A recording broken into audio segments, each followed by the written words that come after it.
Quero convidar você a abrir sua Bíblia em Mateus, capítulo de número 5, versículos 21 a 26. Vamos dar prosseguimento à nossa série de exposições em Mateus, no Sermão do Monte, Sermão de Jesus, que temos chamado ele de Manifesto do Reino do Céu, o Manifesto de Jesus para os seus súditos, o Manifesto de Jesus para o seu povo, o Manifesto de Jesus para a sua igreja. Nós temos visto desde o início que Jesus abre este sermão com promessas. Várias promessas a várias daquelas situações que os discípulos de Jesus podem passar. E depois de fazer as promessas, diante das diversas lutas e tensões da vida dos discípulos, Jesus então comissiona, dá uma missão para os discípulos, serem sal da terra, luz do mundo. Mas Jesus não dá apenas uma missão para eles, e aí a gente viu a terceira exposição. Jesus diz que eles não podem fazer a missão da igreja de qualquer jeito. Eles vão fazer a missão da igreja com base na fidelidade às Escrituras. Então Jesus faz as promessas, Jesus dirige promessas a seu povo, Jesus comissiona seu povo, dá uma missão para o seu povo, mas não diz que a missão do seu povo pode ser feita por causa da sua pretensa compaixão pelos mais pobres, por causa da sua compaixão pelos aflitos e desesperados. Não, ela vai cumprir a sua missão, que atinge os mais pobres, os mais miseráveis, até os mais ricos na sua miséria espiritual, moral, ética, segundo as Escrituras. Por isso não existe missão da igreja fiel que seja desprovida do compromisso com as Escrituras. Qualquer entidade, que seja ela eclesiástica ou para-eclesiástica, que se desprenda da preocupação com a autoridade das Escrituras, que se descole das Escrituras e da sua autoridade, ela vai cumprir uma missão que não é aquela que Jesus gostaria que ela cumprisse, porque não é a missão que queremos cumprir, mas a missão que Ele quer que cumpramos. Então, depois de chamar a atenção para a autoridade das Escrituras, mostrando que por causa das falsas interpretações, muitos têm se desviado da Escritura e feito várias outras tradições que têm validado a Escritura, Jesus começa então a dar exemplos de como a gente precisa retomar a Escritura e fugir das falsas interpretações, para que a gente cumpra obediente e fielmente a palavra. Isso tem a ver com o texto de hoje, Mateus capítulo 5, vamos ler a partir do versículo 21 ao versículo 26, diz assim a palavra de Deus: Vocês ouviram o que foi dito aos antigos: não mate. E ainda, quem matar estará sujeito a julgamento. Porém, lhes digo que todo aquele que se irá contra o seu irmão estará sujeito a julgamento. E quem insultar o seu irmão estará sujeito a julgamento do tribunal. E quem o chamar de tolo estará sujeito ao inferno de fogo. Portanto, se você estiver trazendo a sua oferta ao altar e lá se lembrar que o seu irmão tem alguma coisa contra você, deixe diante do altar a sua oferta. E vá primeiro reconciliar-se com o seu irmão, e então volte e faça a sua oferta. Entre em acordo sem demora com o seu adversário, enquanto você está com ele a caminho, para que o adversário não entregue você ao juiz, o juiz entregue você ao oficial de justiça e você seja jogado na prisão.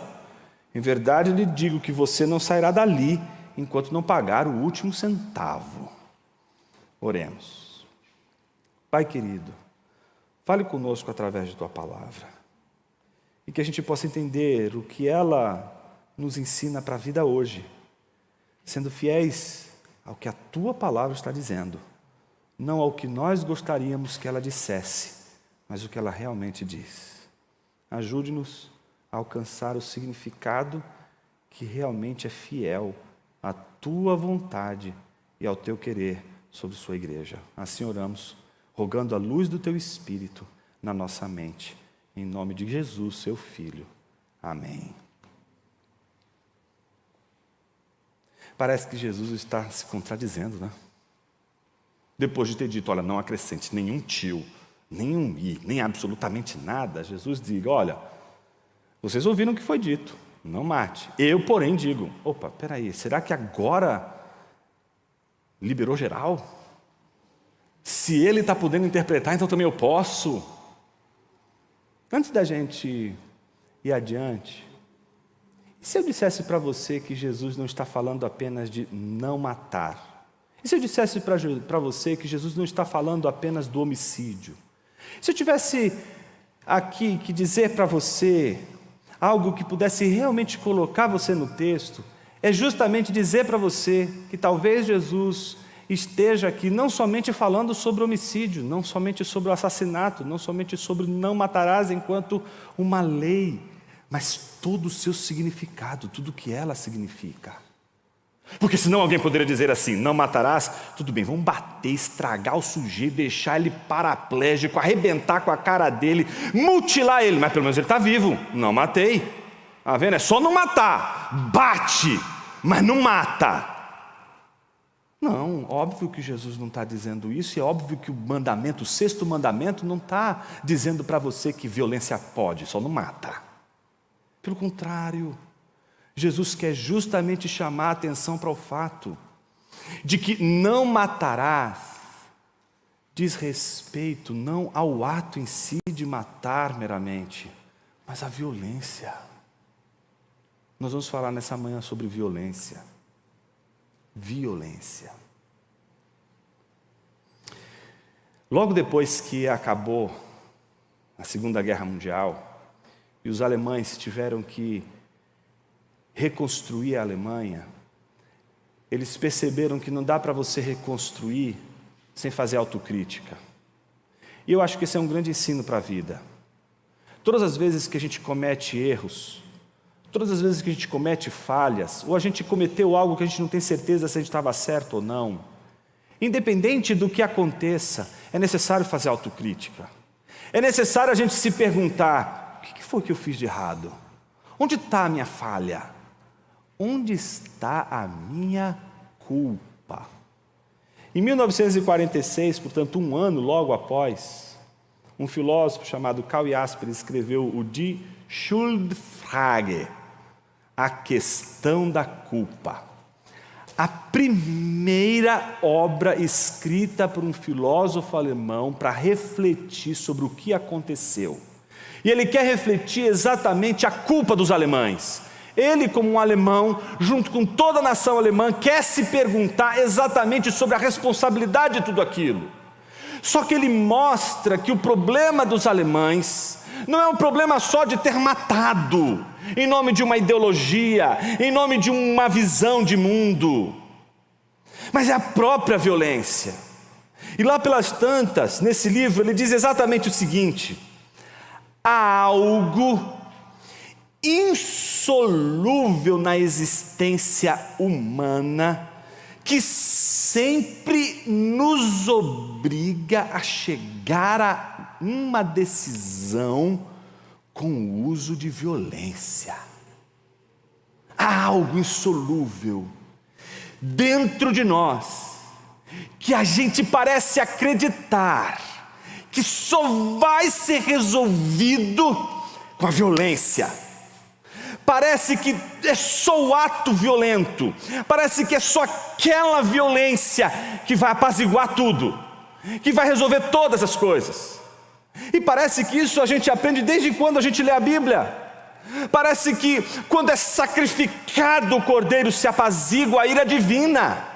Parece que a paz toda que é ensinada pelas Escrituras vem acompanhada de sacrifício, e o sacrifício é a expressão dessa violência, é a expressão de uma violência perpetrada contra alguém, nesse caso inocente, que é o cordeiro.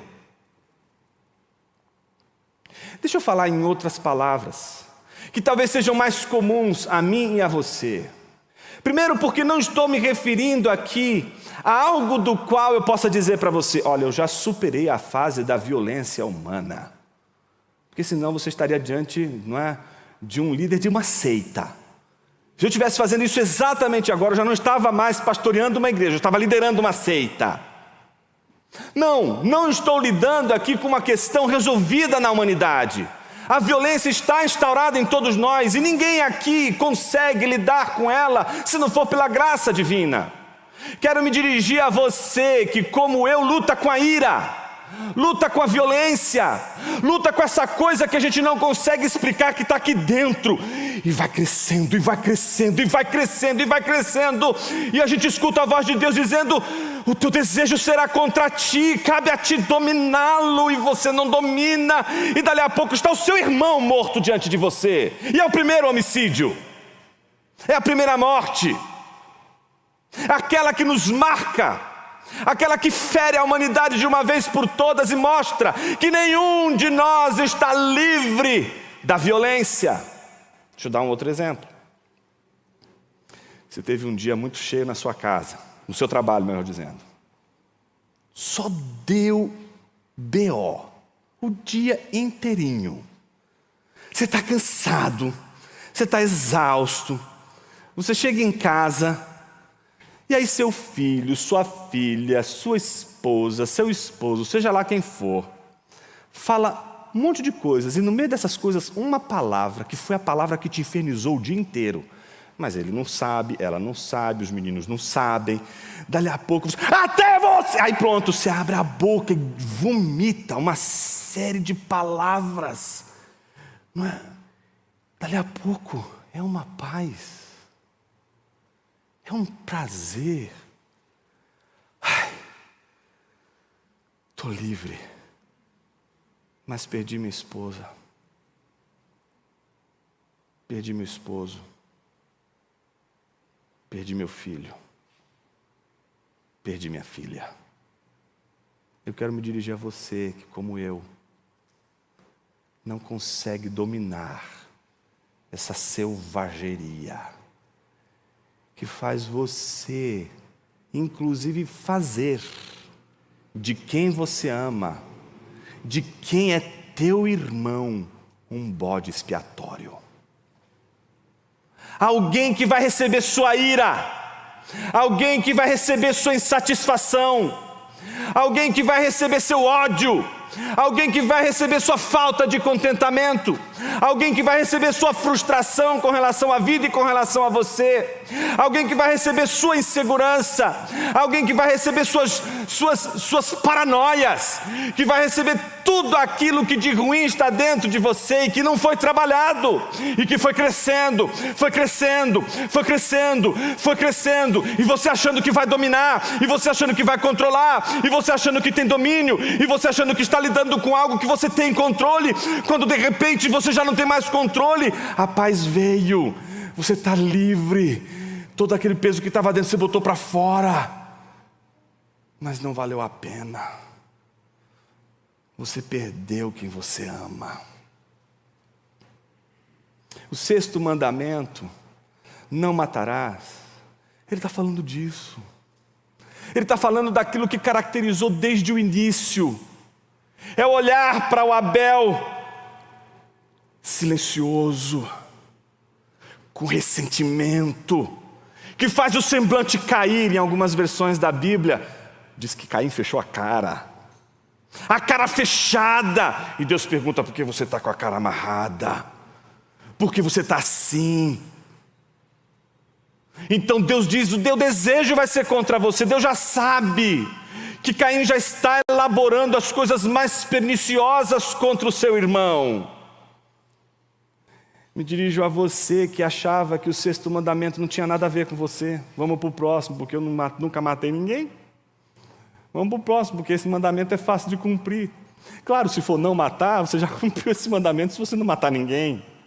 Mas e se você entender o que Deus está dizendo com não matarás, e que não diz respeito apenas em você degolar uma pessoa, e se você entender que não matarás é uma ordenança, um mandamento de Deus contra a sua violência que começa aqui dentro e que pode crescer, crescer, e você que acha que nunca vai matar ninguém, de repente começa a fazer coisas que nem imaginava. Dostoiévski não está de outra forma, não está dizendo outra coisa, senão em Crime e Castigo é exatamente isso. Do que nós somos capazes de fazer quando nós achamos que temos o controle. Não temos. Não matarás não é apenas uma condenação do homicídio literal, meus irmãos, mas é de toda sorte de violência. Deus está condenando todo tipo de violência ali. Jesus está preocupado em mostrar que não apenas o homicídio, mas também o que pode levar ao homicídio é condenado por ele no 6º mandamento. Não é só o homicídio, mas tudo aquilo que pode ser o começo de. Afinal de contas, ninguém acorda dizendo assim, hoje eu vou matar alguém. Aí você escolhe, a não ser que você seja um psicopata, a não ser que você seja um perverso polimorfo. Se você não é um psicopata dessa natureza, somos psicopatas todos, de outra ordem. Mas se você não é desta natureza, que acorde hoje eu vou matar quem? Deixa eu ver. Hoje vai ser esse fulano. E todo dia você mata alguém? Se você não é desse caso, desse tipo de gente, você vai se perguntar, então como eu me encaixo nesse sermão? Vamos então ouvir o que Jesus diz. O trecho do ensino de Jesus, ele pode facilmente ser percebido da seguinte forma. São 3 momentos. No primeiro, Jesus dá o ensino, e em seguida Jesus apresenta 2 casos. 2 casos que explicam o seu ensino. Então ele dá um ensino e apresenta 2 situações que explicam o que ele acabou de ensinar. O ensino está nos versículos 21 e 22. E eu chamo em primeiro lugar a sua atenção para o fato de que Jesus vai comparar a hermenêutica dos fariseus e escribas com a sua hermenêutica. A interpretação que os mestres da lei faziam nos tempos de Jesus e a interpretação que Jesus está fazendo. Observe o que Jesus diz. Vocês quem? Os discípulos.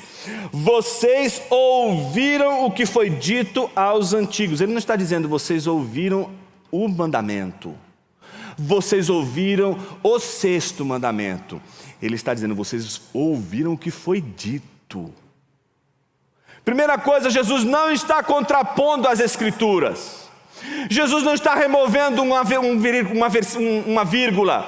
Jesus não está acrescentando um pingo no i. Jesus não está acrescentando um tio, nem tampouco está contrapondo as Escrituras. Jesus está contrapondo aquilo que eles já ouviram, aquilo que eles estavam acostumados a ouvir, uma interpretação que eles estavam acostumados a ter do 6º mandamento. Então Jesus diz, olha, vocês ouviram o que foi dito aos antigos, não mate ainda, quem matar está sujeito a julgamento. Jesus está lidando com o fato de que há um mandamento e de que existe um discurso sobre esse mandamento. E esse discurso é justamente aquele que exemplifica o de trás, o que ele falou na passagem anterior, que acrescenta um tio, que é aquele que distorce o texto, que é aquele que vai dizer que vai permitir violência, desde que não mate, que vai trabalhar com a literalidade, mas não vai trabalhar com o significado e as implicações do mandamento do Senhor. Meus irmãos, aqui há um primeiro ensino importante da palavra de Deus. Não é só ler a Bíblia, não é só saber os mandamentos do Senhor, a gente tem que entender as suas implicações para a vida. Qual é a implicação de não matarás? É a mesma de não farás outros deuses semelhantes no céu e na terra. Mas veja como em Jeremias 17 eles fazem. Eles constroem algo que não tem cara nem do céu nem da terra e diz, olha, Deus não mandou a gente adorar nada dessa natureza, era só para não ser parecido com o céu e na terra. Isso aqui não parece com nada no céu nem na terra, podemos adorar. E você acha que o jeitinho brasileiro aconteceu 500 anos atrás? Não. As interpretações que beiram a literalidade das Escrituras e não entendem as suas implicações são as mais perniciosas, porque a literalidade nesses termos ela é usada para justificar a nossa falta de fidelidade ao mandamento. Então distorcemos para que caiba dentro das nossas ações que contrapõem a vontade de Deus, mas estariam, entre aspas, amparadas por uma lei que diz não matarás. Eu só não matei, eu arranquei o braço dele. Mas ele está respirando ainda. Então Jesus diz, vocês ouviram o que foi dito aos antigos, não mate ainda, quem matar estará sujeito a julgamento. Eu, porém, lhes digo que todo aquele que se irá contra seu irmão, está vendo? Então Jesus está dizendo, você acha que você não está contrapondo esse mandamento do não matarás só porque você não matou o irmão. Mas olha a maldade que você fez com ele. Olha tudo de ruim que você fez. Você desgraçou a vida dessa pessoa. Você acabou com a vida dessa pessoa.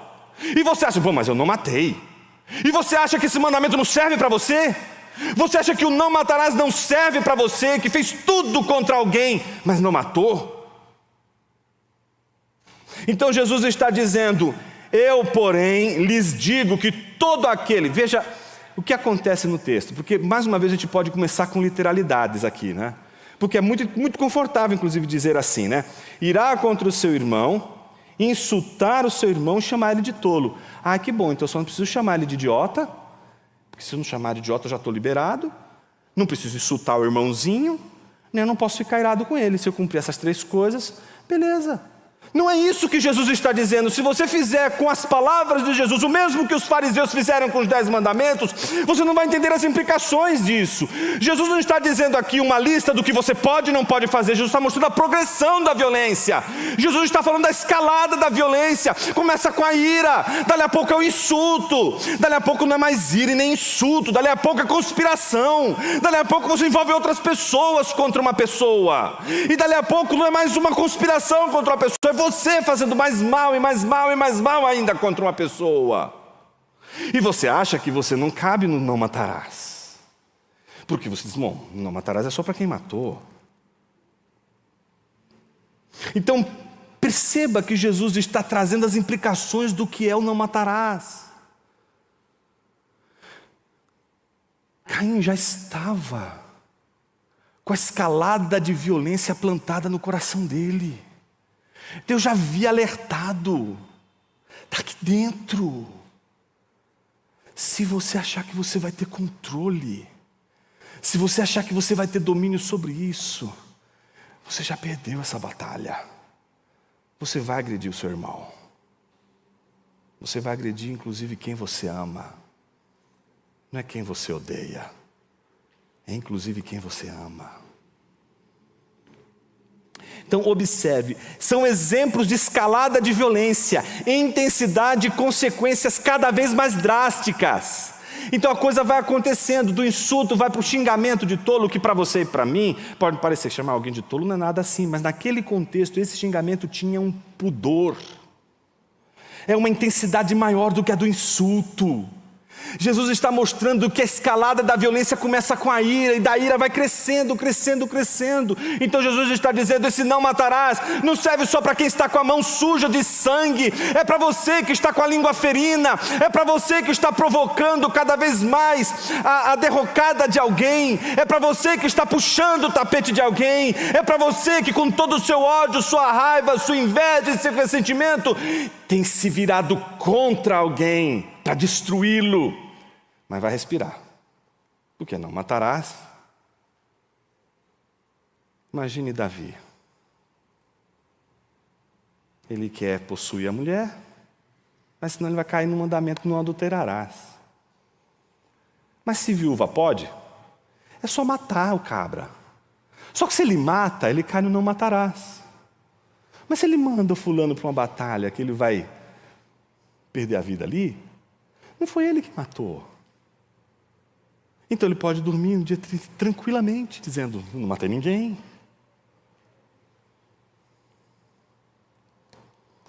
A nossa tendência é sempre usar a própria Bíblia para justificar a nossa violência. Seja a violência da palavra, seja a violência das mãos. Bom, como Jesus organiza isso? Com 2 casos. Primeiro caso, versículo 23 e 24. Portanto, se você estiver trazendo sua oferta ao altar, então que ambiente é esse? Ambiente de culto, tá certo? Estamos indo para a igreja, domingo. Estamos indo cultuar o Senhor. É o culto, nosso culto. Se fôssemos fazer uma contextualização, é culto, é de culto que Jesus está falando. Então, se você for lá fazer a sua oferta, tá certo? E lá, no meio do louvor, no meio da congregação cantando, aprenda a perdoar o seu irmão. Somos um só, unidos no Senhor, não é? Se de repente naquela hora você lembrou daquele desgraçado que você queria arrancar a cabeça, mas você só não arranca porque a Bíblia diz não matarás, mas você tem feito de tudo para desgraçar a vida dele. Se nessa hora você se lembrou e está adorando ao Senhor, o que Jesus diz que tem que fazer? Observe. Se lembrar que o seu irmão tem alguma coisa contra você, deixe diante do altar a sua oferta e vá primeiro reconciliar-se com o seu irmão e então volte e faça a sua oferta. Ah, mas eu não fiz nada. Foi ele que fez contra mim. Ele está com raiva de mim. Ele está me perseguindo. É para você também. Você não está reconciliado com o seu irmão. Você não está em paz com o seu irmão. Então o que Jesus está dizendo? Vá reconciliar com o seu irmão. A pergunta é por quê? Porque o princípio de Jesus não é negar os 10 mandamentos, mas afirmá-lo. E os 10 mandamentos são 2 colunas: amar a Deus e amar ao próximo. Primeira parte dos 10 mandamentos é toda dedicada a Deus. Segunda parte dos mandamentos é toda dedicada ao próximo. Quando se pergunta para Jesus qual é o resumo do ensino dele, amarás ao Senhor teu Deus e ao teu próximo. Essa é a verdade de Jesus, esse é o ensino de Jesus. Em 1 João capítulo 4, versículos 20 e 21 diz o seguinte: se alguém disser, amo a Deus, mas odiar o seu irmão, esse é mentiroso, pois quem não ama o seu irmão, a quem vê, não pode amar a Deus a quem não vê. E o mandamento que dele temos é este: quem ama a Deus, que ame também o seu irmão. Então a gente não pode cultuar se a nossa consciência está pesada, seja porque estamos afrontando um irmão, seja porque um irmão está nos afrontando, seja porque estamos em conflito com o irmão, seja porque este irmão está em conflito conosco, seja porque eu invejo fulano, seja porque fulano me inveja. Não importa qual seja as circunstâncias, se há uma tensão, se há uma discórdia, aquele que vai prestar o culto ao Senhor não pode prestá-lo sem antes se reconciliar com seu irmão. Então o segundo caso é o caso da reconciliação com o próximo e o culto. É necessário. E essa reconciliação, ela tem um modelo. O modelo de Jesus. Quem quer reconciliação não quer sair ganhando. Porque sabe que não existe reconciliação sem prejuízo. Mesmo que você tenha todas as razões do mundo, mesmo que você seja a parte ofendida, a reconciliação acontece quando você recebe a violência que foi dada e desferida contra você e perdoa. Segundo caso e último, é a reconciliação com o próximo novamente, mas agora não mais com relação ao culto, com relação à urgência. Porque alguém poderia dizer assim: tá, entendi, Jonas, mas agora já está rolando o culto. E eu já estou aqui ouvindo esse sermão, já estou aqui com comichão e etc. Sei, preciso resolver minha vida. Mas acho que dá para esperar um mês, até pelo menos passar minha raiva, meu ódio, o meu rancor. Eu acho que há tempo para tudo, diz a palavra de Deus. A Bíblia diz que há tempo até para matar. Então não é a hora, não é o momento. Eu quero dizer a você que Jesus estabelece como mandamento do não matarás a reconciliação urgente. Veja o que ele diz, a partir do versículo de número 25. Entre em acordo sem demora com seu adversário, enquanto você está com ele a caminho, para que o adversário não entregue você ao juiz, o juiz ao oficial de justiça, você seja jogado na prisão, né? E dali você não tem o que pagar, fica lá pro resto da vida. Ou seja, claro que a gente não pode mais uma vez interpretar isso literalmente. Jesus está falando de um processo, está entendendo? Que se você não resolve agora, o que é urgente agora, isso vai aumentar. E aí a pessoa dá mais um passo, e aí a pessoa dá mais outro passo, e a coisa vai ficando mais complicada, e cada vez mais complicado. E você vai achando que quanto mais você esperar, mais vai ser fácil de resolver a situação. Os ânimos já estão melhores, já está tudo resolvido, e o alçapão vai se abrindo, o abismo abismo vai cada vez mais se abrindo. É disso que Jesus está dizendo. Quando a gente sabe que a gente precisa se reconciliar com alguém, a gente precisa fazer isso com urgência. Não pode esperar, não pode deixar para depois, porque cada semana, cada volta desse parafuso torna a situação mais desesperadora, mais pesada, mais difícil. Então Jesus está dizendo, em primeiro lugar, reconcilie-se para você ter paz com Deus, reconcilie-se com seu irmão e com urgência. Tudo isso Jesus está dizendo que decorre do mandamento: não matarás. A primeira coisa que a gente perde de vista quando a gente está numa peleja com alguém são as coisas que realmente importam. Duas mães estavam desesperadas. Uma porque perdeu o filho, porque dormiu em cima dele, matou o menino. Ficou com inveja da outra quando estava a outra amamentando. E aí, num golpe de astúcia, rouba o filho da outra e afirma que é dela. A outra então desesperada, porque o filho é dela. O filho é dela. Ela sabe que o filho que está na mão da outra é o seu próprio filho. Então começa uma briga. Pronto, as duas estão em briga. Como é que você acha que isso vai parar diante do trono de Salomão? Você acha que isso vai aparecer no dia seguinte? Claro que não. Uma situação como essa precisou envolver outras pessoas que foram tomando partido. Tá certo? Então começa ali, tá tudo ali, todo mundo tomando partido. E vai crescendo, dali a pouco é um grupo brigando com outro grupo, porque o grupo da mulher que está agora com a criança que não é dela, mas que diz que é dela, jurando com os pés juntos, e entende que a outra é mentirosa, que a outra está faltando com a verdade. Mas o outro grupo que conhece muito bem essa mãe, está dizendo, não, é a outra que roubou o filho, eu tenho certeza disso. E começa um grupo. Então Salomão precisa dar um jeito, porque senão o reinado dele vai quebrar. Você acha que as guerras começam como? Você acha que guerra começa com nações escolhendo guerrear contra outras nações?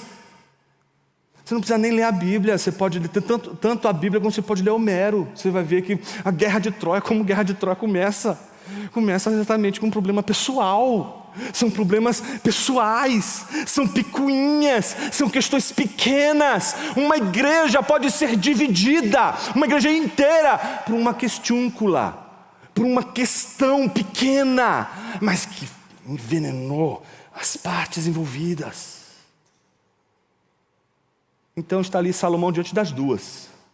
E a sabedoria de Salomão está dizendo o seguinte: já que as duas não chegam ao impasse, não querem se reconciliar, vamos partir a criança no meio.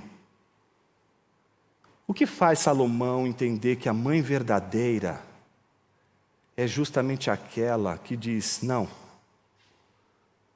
pode manter o filho vivo, porque ele saberia que a mãe verdadeira era a única capaz de se sacrificar pelo seu filho. Sabe o que esse ensino do não matarás de Jesus diz para mim e para você?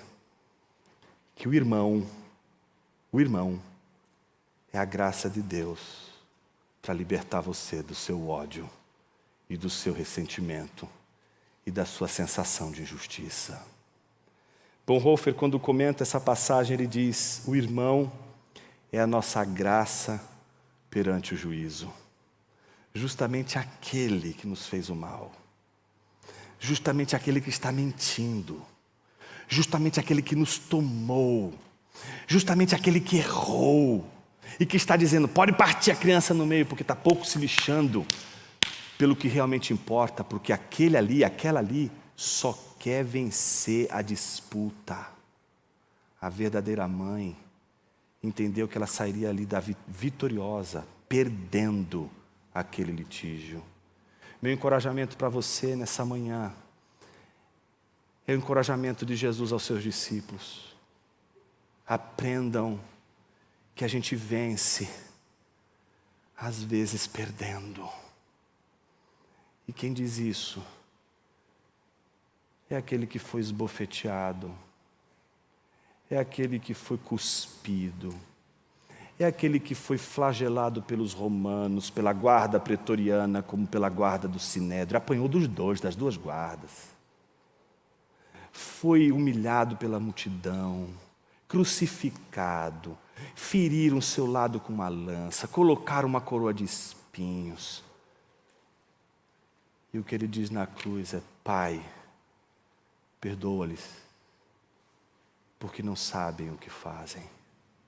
É essa comunidade de discípulos que perdoam que Jesus está forjando aqui e ao redor do mundo. Jesus não está forjando guerreiros para passar a espada na cabeça das pessoas. Tem muita gente achando que vai ser fiel ao Senhor como Pedro, que quando vê o soldado descendo a mão em Jesus, ele vai, tira a espada e arranca a orelha do soldado, querendo arrancar obviamente a sua cabeça.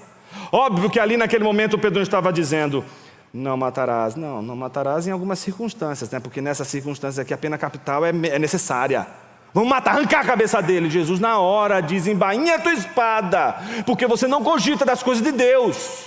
Se eu quisesse, eu poderia mandar os anjos e as hostes celestiais aqui para me proteger. Não é você com esse canivetinho aí que vai resolver minha vida.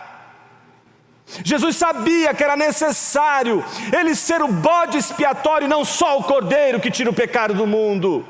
Ele sabia que ele não era apenas um cordeiro que verteria o sangue, mas ele sabia que ali na cruz ele estava recolhendo sobre si tudo aquilo que está dentro de nós e que se chama violência.